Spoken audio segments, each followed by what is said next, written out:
भागवत की रचना वेदव्यास जी ने क्यों की? बोले एक दिन वेदव्यास जी महाराज अपने आश्रम में सरस्वती नदी के तट पर बैठे थे। वेदव्यास जी का आश्रम बद्रीनाथ धाम में है। वहां पर सरस्वती नदी प्रवाहित होती है। सरस्वती नदी के तट पर व्यास जी की गुफा है, आज भी।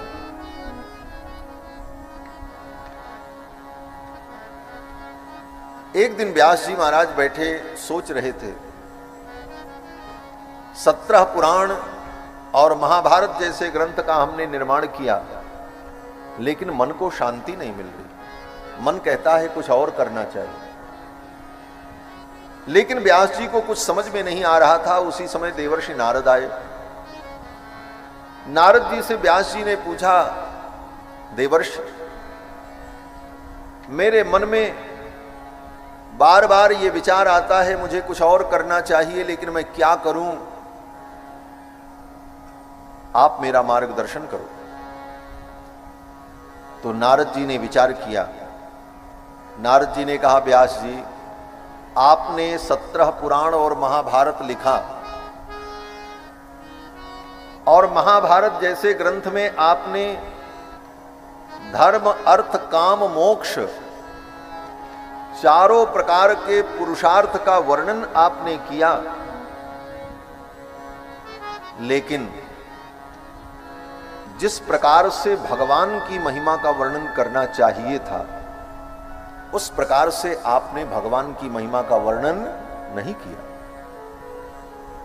व्यास जी से नारद जी कहते हैं कि यथा धर्मादयश्चार्थाः मुनिवर्यानुकीर्तिताः, जिस तरह से आपने धर्म, अर्थ, काम, मोक्ष इन 4 पुरुषार्थों का वर्णन, इन पुरुषार्थों की प्राप्ति का वर्णन, उपाय का वर्णन सब आपने किया, लेकिन न तथा वासुदेवस्य महिमा ह्यनुवर्णितः, उस प्रकार से आपने भगवान वासुदेव की महिमा का वर्णन नहीं किया।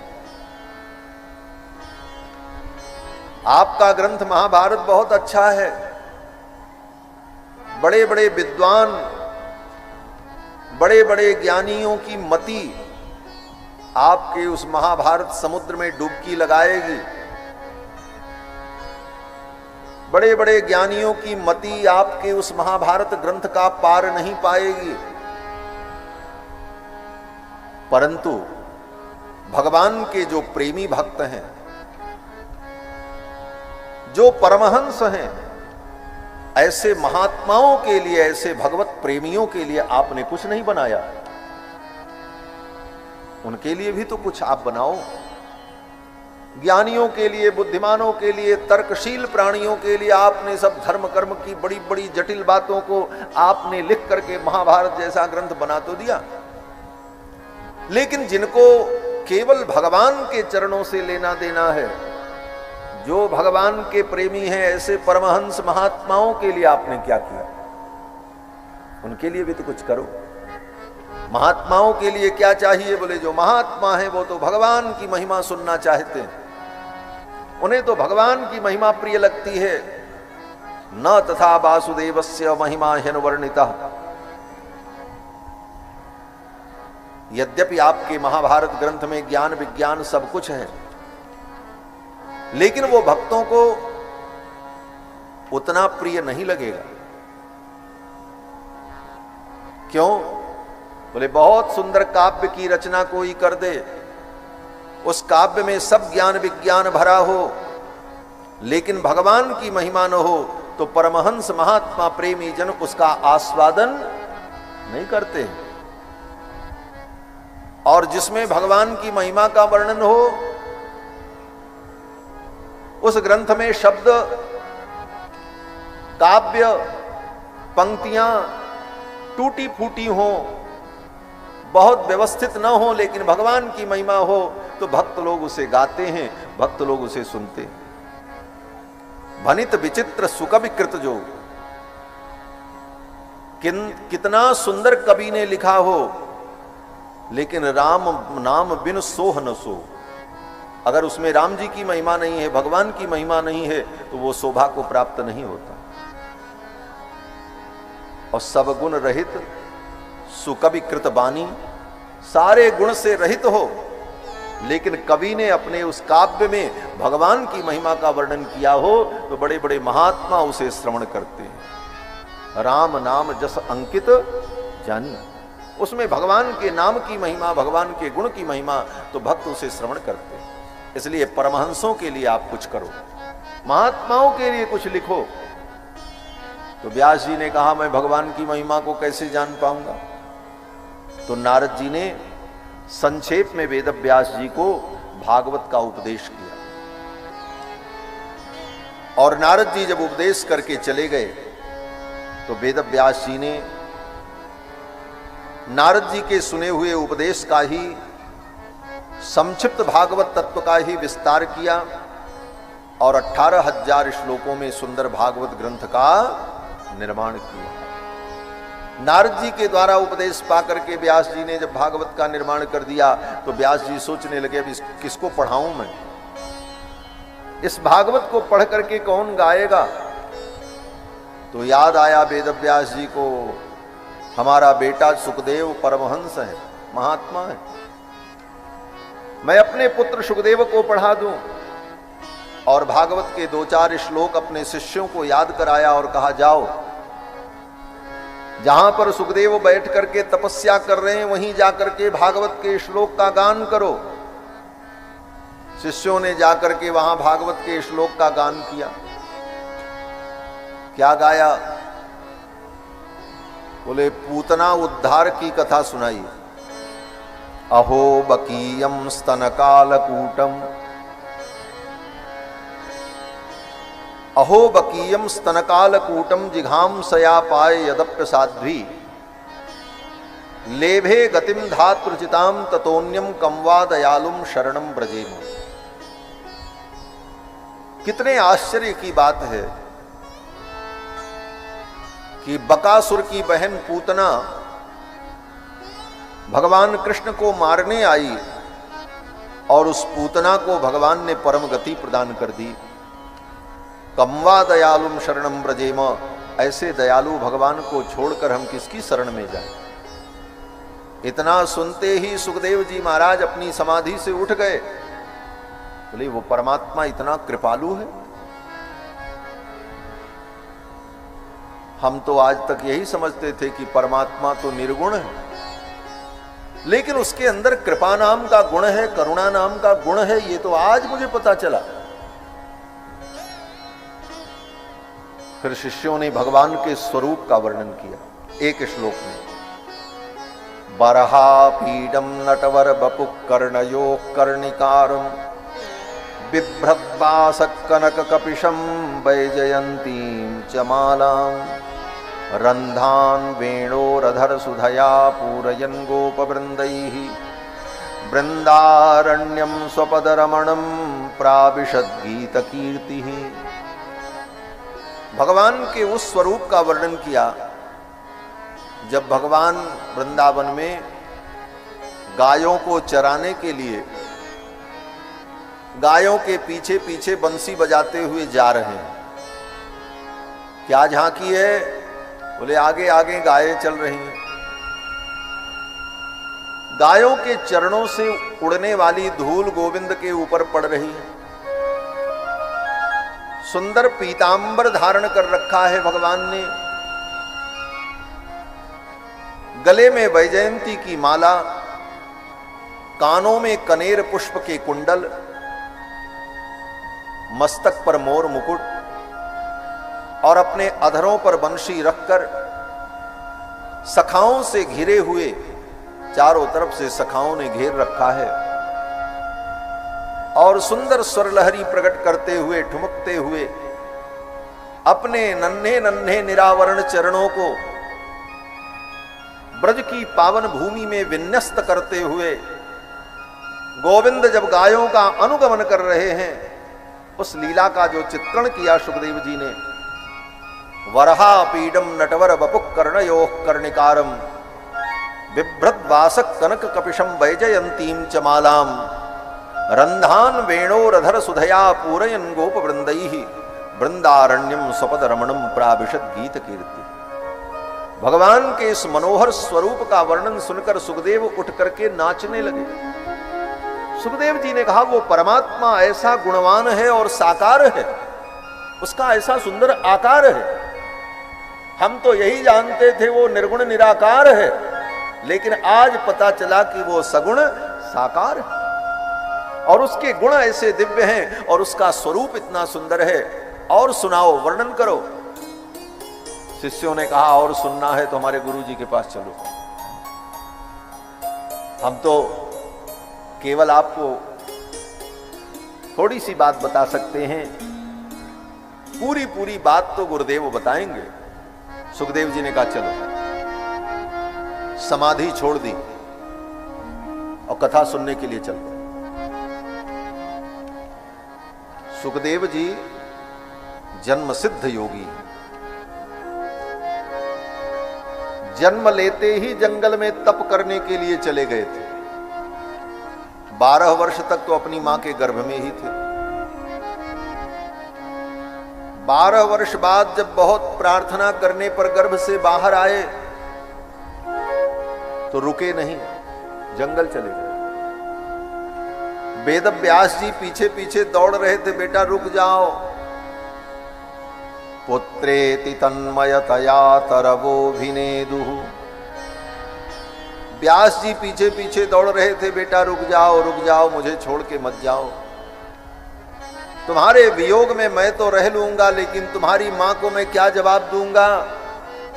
अभी तो वो प्रसव पीड़ा से व्याकुल है, लेकिन जब उसे चेतना आएगी तो वो पूछेगी मेरा बेटा कहां है, तो मैं क्या जवाब दूंगा। सुखदेव रुक जाओ। नहीं रुके सुखदेव जी, चले गए और जाकर के समाधि में बैठ गए। समाधि योग का अंतिम सोपान है।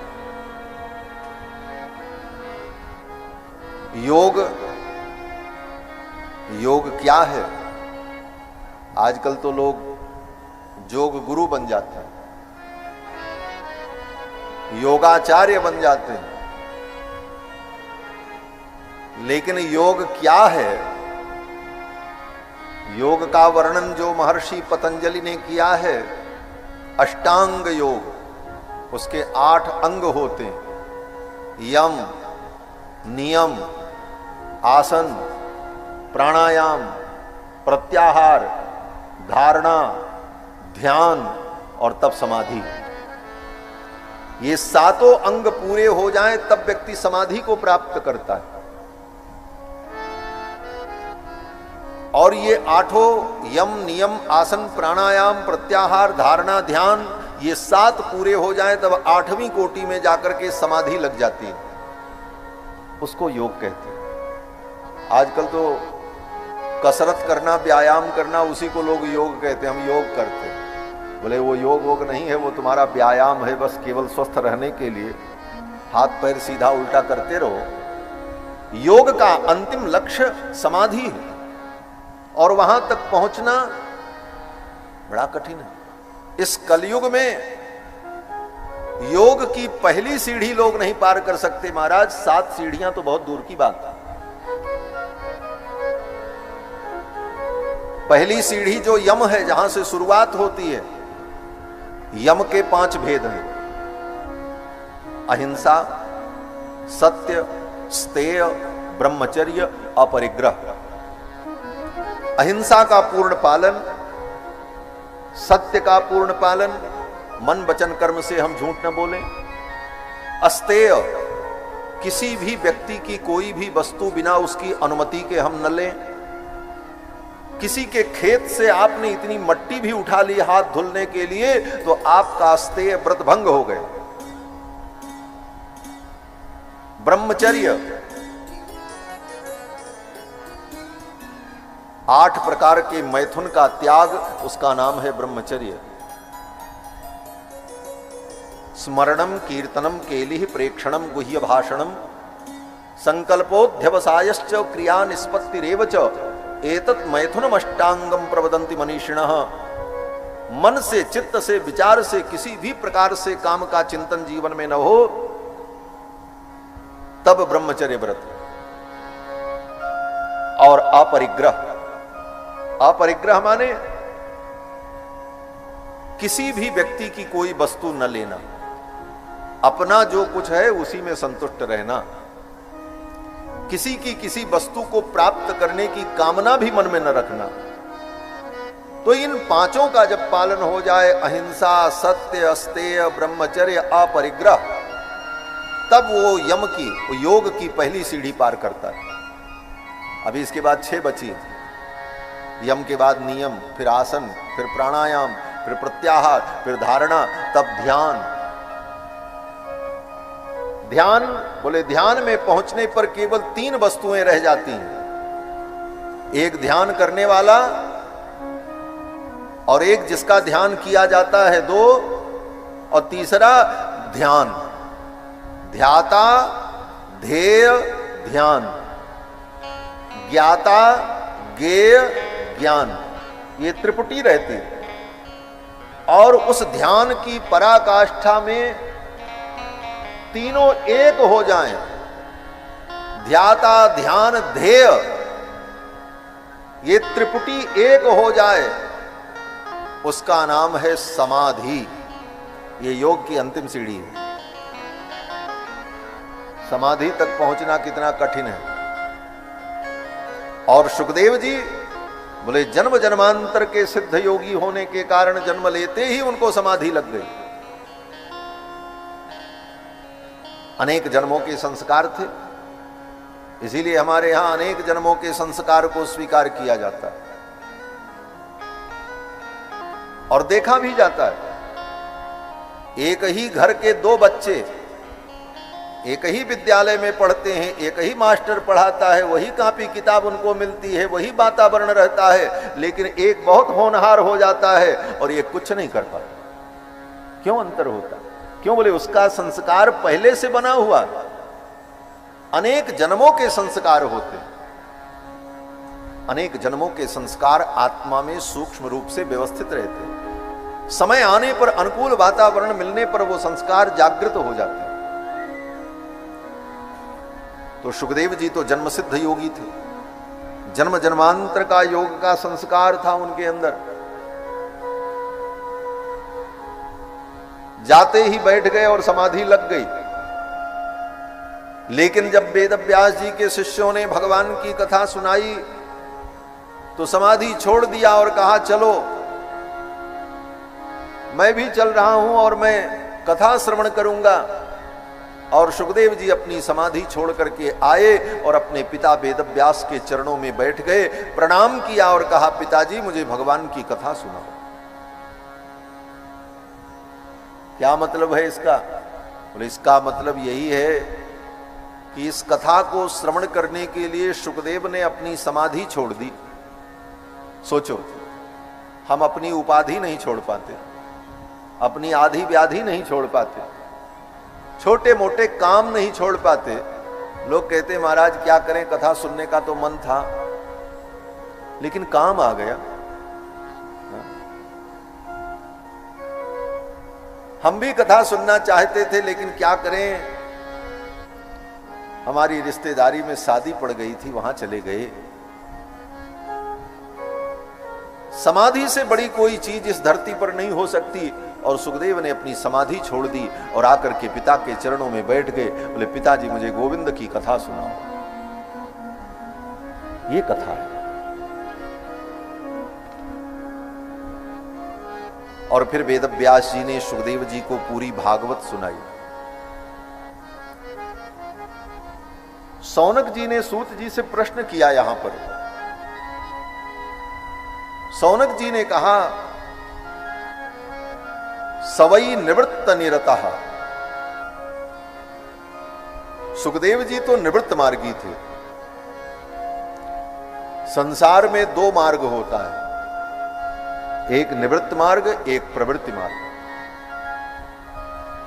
दोनों मार्ग जीव को भगवान की ओर ले जाते हैं, लेकिन दोनों में अंतर होता है।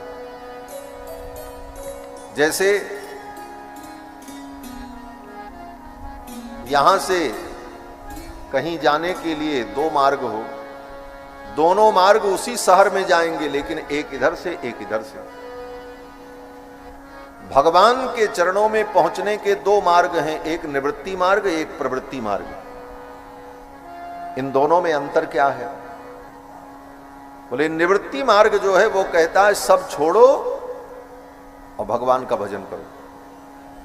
सर्वम त्यक्त्वा हरिम भजे, सब कुछ छोड़ करके भगवान का भजन। कोई जिम्मेदारी नहीं, कोई कर्तव्य नहीं है तुम्हारा, एक कर्तव्य है भगवान का भजन करना। दुनिया क्या कहेगी? बोले छोड़ो। माता पिता की सेवा कौन करेगा? बोले जो करेगा सो करेगा, तुम चलो। समाज क्या कहेगा? बोले कोई चिंता मत करो। शास्त्र कहता है ये करो, विवाह करो, गृहस्थ धर्म का पालन करो। निवृत्ति मार्ग कहता है ये सब छोड़ो, चलो। ये निवृत्ति मार्ग। निवृत्ति मार्गी के लिए कोई कर्तव्य नहीं होता। निवृत्ति मार्गी सबको छोड़कर भगवान के चरणों की ओर चल पड़ता है। ये निवृत्ति मार्ग। और प्रवृत्ति मार्ग क्या है? बोले प्रवृत्ति मार्ग से भी भगवान के चरणों में पहुंचा जाता है, लेकिन प्रवृत्ति मार्ग कहता है कि पैदा हुए, अब तुम्हारे एक एक संस्कार हो, फिर इन संस्कारों के बाद विवाह हो, विवाह के बाद ईमानदारी से जीवन यापन करते हुए धर्म कर्मों का पालन करो, संतान को उत्पन्न करो, उन संतानों का पालन पोषण करो, उनको यथा योग्य बनाओ और भजन करते रहो।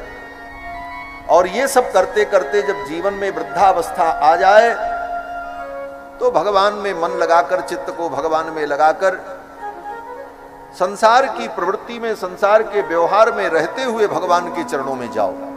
इसका नाम है प्रवृत्ति मार्ग।